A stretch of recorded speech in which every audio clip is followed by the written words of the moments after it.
Después de la divertida actividad que acabamos de hacer, recuerden lavar muy bien sus manos antes de tomar sus materiales. Estamos en Aprende en Casa, una manera muy padre de seguir aprendiendo.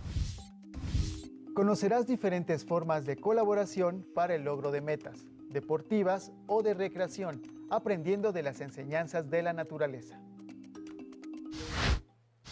Hoy vamos a ver el tema de la colaboración para lograr metas comunes, ya sea en actividades deportivas, de recreación, así como algunas enseñanzas desde la naturaleza. Para eso seleccionamos los siguientes videos para ti. Al final te haremos 4 preguntas para que pienses un poco sobre lo que aprendiste. Disfrútalos. Llamamos árbol al ramaje que vemos por encima del suelo. Sin embargo, la parte más poderosa de este ser vivo se encuentra bajo tierra, aunque los humanos nos beneficiemos de su copa. Los árboles aumentan nuestra vibración, haciéndonos sentir bien, tanto física como psíquicamente. Si paseamos frecuentemente por los frondosos bosques, podemos llegar incluso a sanar de muchas enfermedades. La doctora Susan Simard, de la Universidad de Columbia Británica, lleva más de 30 años investigando cómo se comunican los árboles. Demostró que aquellos que son de la misma especie interactúan entre ellos y se ayudan a sobrevivir. Susan y su equipo descubrieron que hay una red por debajo del suelo que se extiende por todo el bosque. Un puñado de tierra puede contener kilómetros de diminutos hilos. Estos hilos son micelios, es decir, raíces de hongos que tienen una simbiosis con las raíces de los árboles. Bajo tierra, las raíces se juntan con los hongos. Así, por ejemplo, un árbol envía CO2 hacia abajo y pasa por el sistema de raíces, donde los hongos, que son los mensajeros, envían ese CO2 a otro árbol que lo pueda necesitar. De modo que todos los árboles trabajan unidos, recibiendo y enviando gran cantidad de información y nutrientes, como si todo el bosque fuera un solo individuo. Los árboles son seres muy sociables, que hablan un idioma común. No son competidores con los de su misma especie. Por el contrario, se apoyan los unos a los otros, ya que tienen desarrollada una conciencia de grupo muy elevada. Esta teoría también es apoyada por la bióloga Susan Dudley de la Universidad de McMaster, que descubrió que la planta Impatiens pallida, cuando está rodeada de los de su misma especie, dedica menos energía a expandir sus raíces y ocupan poco lugar, pero cuando no lo está, expande sus raíces lo más rápido posible, extendiéndose a un área mayor. Según Susan Simard, los árboles tienen sentimientos y pueden vivir emociones de dolor o miedo. Si uno de ellos es atacado por un insecto o por el hombre, avisa a los demás para que estén preparados frente a la amenaza. El químico y zoólogo estadounidense David Rhodes infectó un bosque de sauces con unas orugas tóxicas, con la intención de que estos árboles se protegieran de ellas. Para defenderse, el sauce elevó el ácido clorogénico, que es tóxico para las orugas, y éstas murieron. Lo curioso fue que un grupo de sauces cercanos, que no había sido infectado por estos insectos, también elevó su nivel de ácido clorogénico ante un posible ataque. Esto demostró que hubo algún tipo de comunicación entre los sauces. Algo muy similar sucede con las acacias.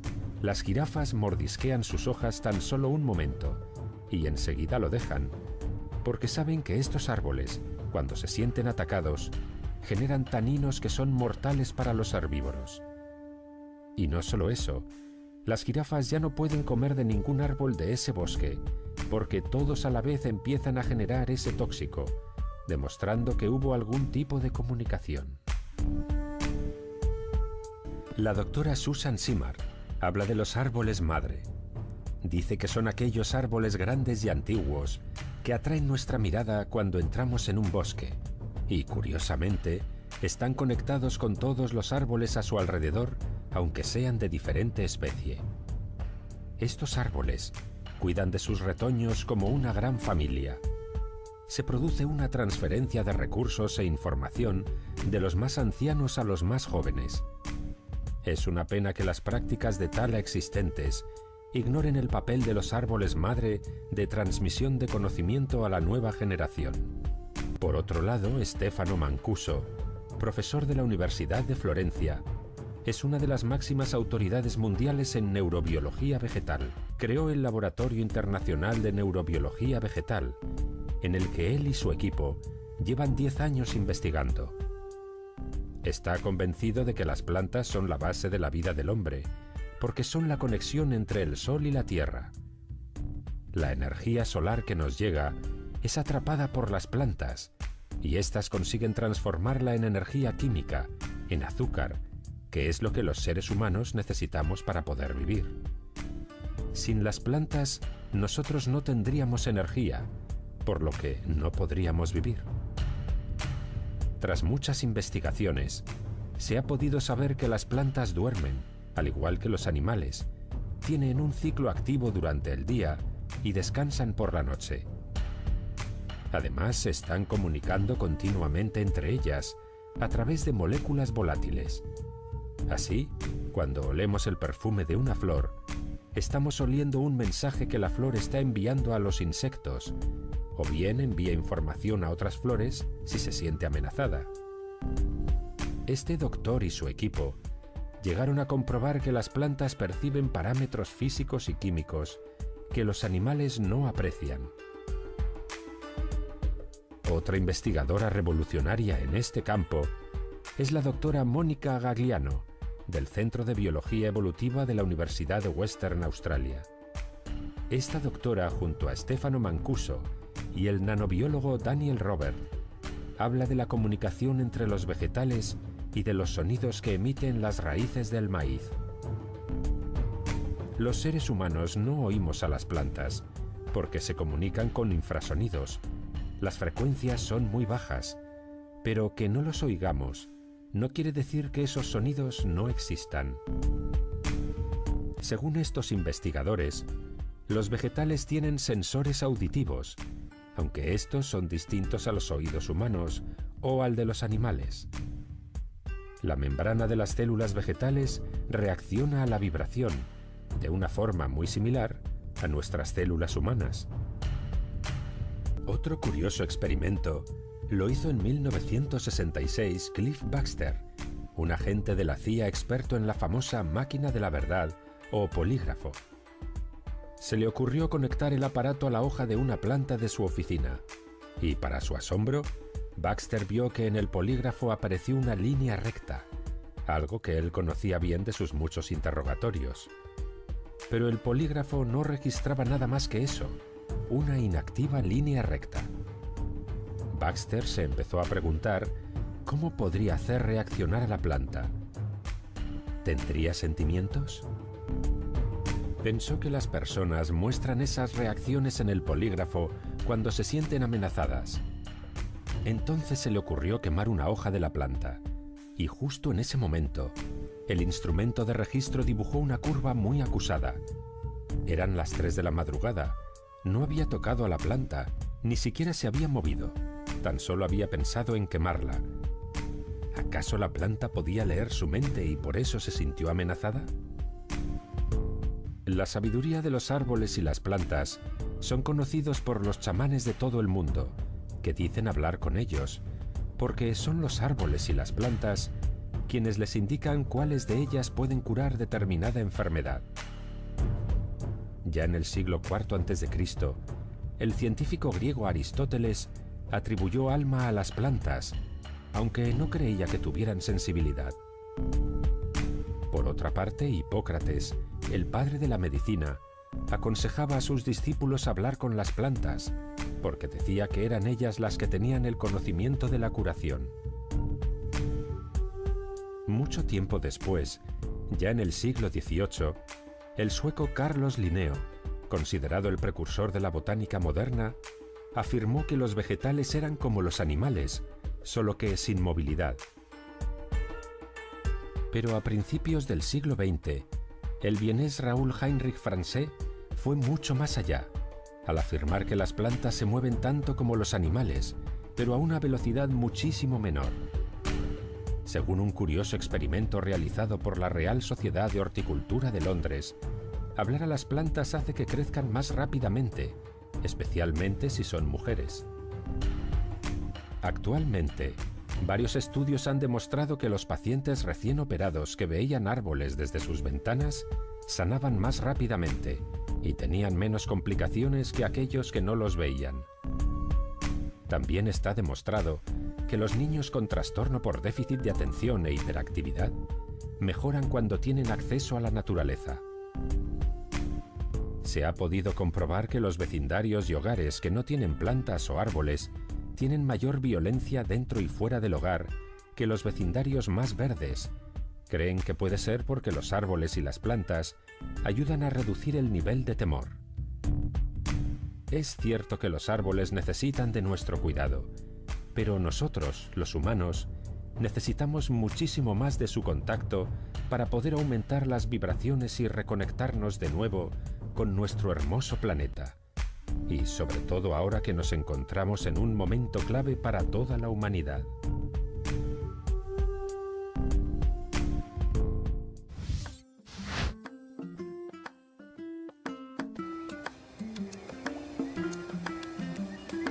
Diría que el trabajo colaborativo fue un invento de las abejas, o las hormigas, o las termitas.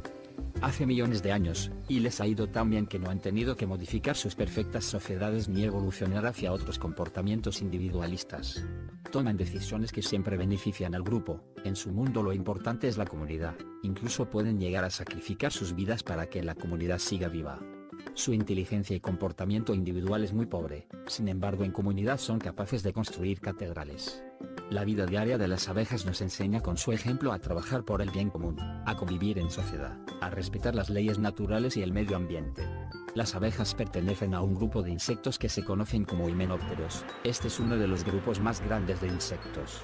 Se conocen alrededor de 3000 especies. Las abejas viven en grandes sociedades llamadas colonias y perfectamente organizadas, donde cada abeja realiza una función determinada de acuerdo a su edad y desarrollo físico. En ella podemos ver que existen 3 tipos de abejas que son obrera. Son abejas hembra más pequeñas que la reina, poseen unas glándulas que les permite alimentar a las larvas y construir la colmena. Reina, existe solo una reina por colmena. Tiene el abdomen más grande que las obreras, su aparato bucal más reducido, sus antenas más cortas. Zángano. Son abejas macho y nacen de huevos no fertilizados. Solo hay unos cientos de ellos en la colmena. La colmena es el recinto de madera o de algún otro material que sirve de habitación a las abejas. En su interior, las abejas construyen panales conformados por cientos de celdas en forma de hexágonos regulares. Al tener esta forma, no quedan huecos entre una celda y otra. Las celdas son hechas de cera. En ellas se almacena miel, polen, huevos y larvas. Conscientes de que para sobrevivir a las constantes dificultades del entorno, la única manera de conseguirlo es uniendo fuerzas hacia un fin común, que predomine sobre los objetivos individuales de cada miembro de la especie. Las abejas son lo suficientemente sabias como para lograr trabajar eficientemente en un sistema social en el que los beneficios del trabajo de la comunidad superan con creces a los de la suma de las partes. Basamos su eficacia del trabajo colaborativo en 5 criterios básicos. Organización. La colmena tiene una estructura clara y entendida por todos sus miembros. Las abejas viven juntas por un largo periodo de tiempo, en estrecha proximidad y trabajan bien en conjunto. Miembros. En la colmena hay 3 tipos de abejas, cada uno con funciones diferentes. Cada tipo se adapta a su trabajo particular. Los diferentes individuos se aceptan y se aprecian, están calificados y experimentados y por lo tanto tienen algo que ofrecer al equipo. División del trabajo. Hay una clara división del trabajo en la colmena, pero ninguna abeja está obligada a trabajar, lo hacen de buen grado. Las obreras aseguran que la colmena tenga todos los recursos prácticos que necesita para su funcionamiento y ellas cambian de tareas y responsabilidades según su sexo, especialización y edad. Apoyo entre los miembros del equipo. Las obreras alimentan a las larvas, los miembros más débiles, y también atacan si ven en peligro la seguridad de la colmena, sacrificando sus vidas si es necesario. Comunicación y diversión.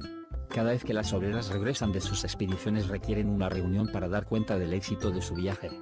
Digamos entonces que el trabajo colaborativo es aquel en el cual un grupo de personas intervienen aportando sus ideas y conocimientos con el objetivo de lograr una meta común. Estos videos nos muestran las complejas relaciones que establecen entre sí las plantas y los animales. ¿Qué podemos aprender de ellas?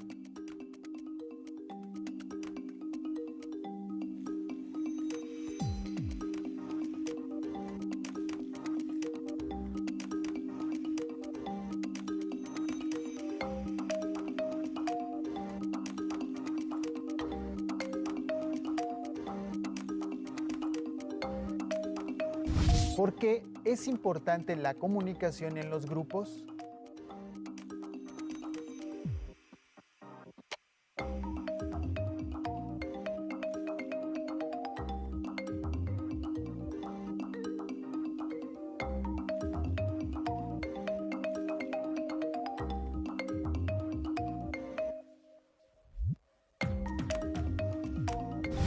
¿Por qué es importante la organización y tener una función?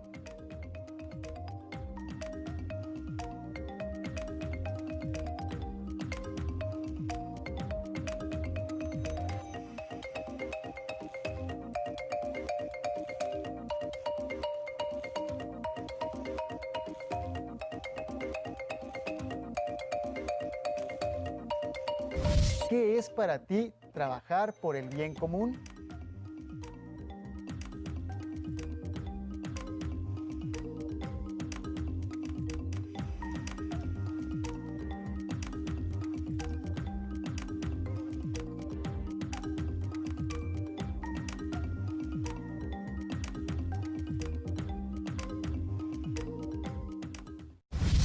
Veamos ejemplos de cómo algunos grupos han logrado poner en práctica estas enseñanzas.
Yo, chori mama be kumbola, asanga bio.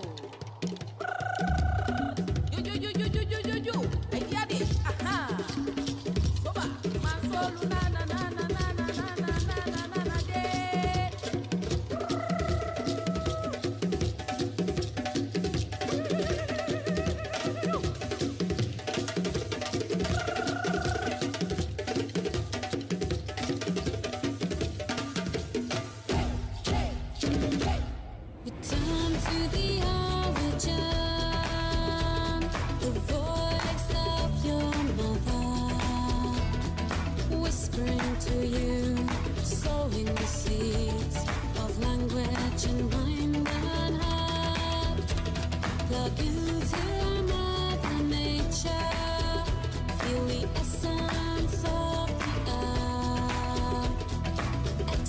spread your wings, expand your range, fly to the rhythm of the soul. Your tribe is waiting for you. Let your heart soar into the sky. Your roots stretch to life's tree. Let the wolf inside you scream wild. Your tribe where you feel alive. Your tribe where you feel alive.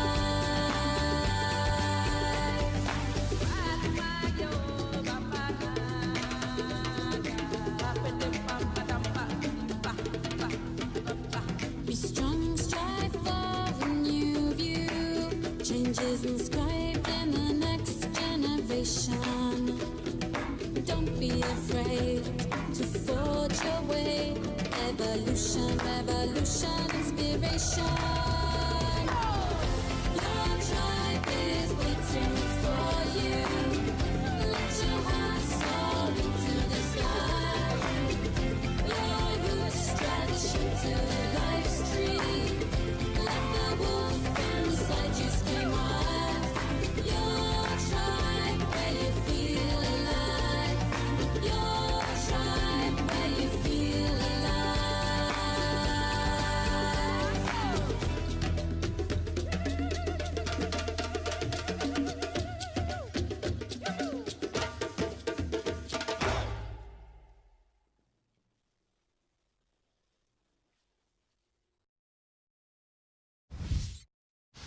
Y bien, ¿qué te parecieron estos videos? ¿Cuáles enseñanzas de la naturaleza crees que pusieron en práctica estos equipos? Anótalos.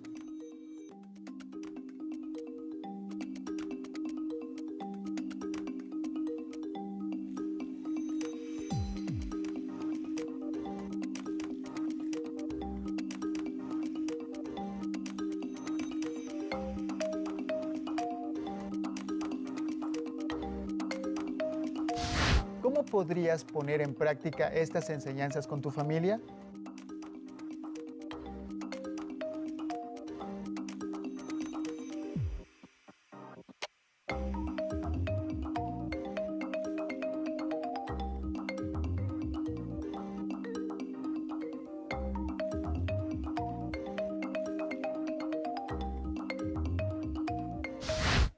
En familia, planeen actividades o juegos para realizarlos juntos. Piensen en habilidades y capacidades de cada uno para que todos colaboren para lograr un objetivo común, así como las reglas para hacerlo. Por ejemplo, mantener su casa ordenada. Reflexionen sobre qué pasaría si alguien no cumple con lo que le corresponde.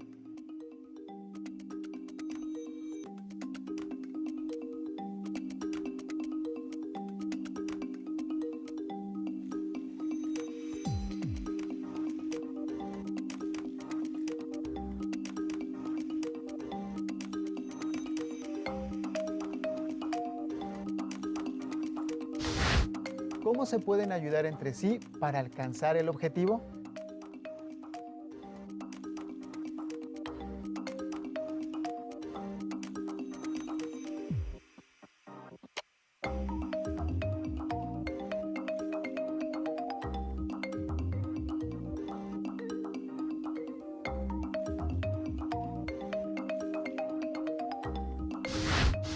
Si en tu casa hay otro libro sobre el tema o tienes internet, explóralos. Así podrás saber más. Si no cuentas con estos materiales, no te preocupes. También puedes preguntar a tus familiares. Seguro tendrán algo que decirte.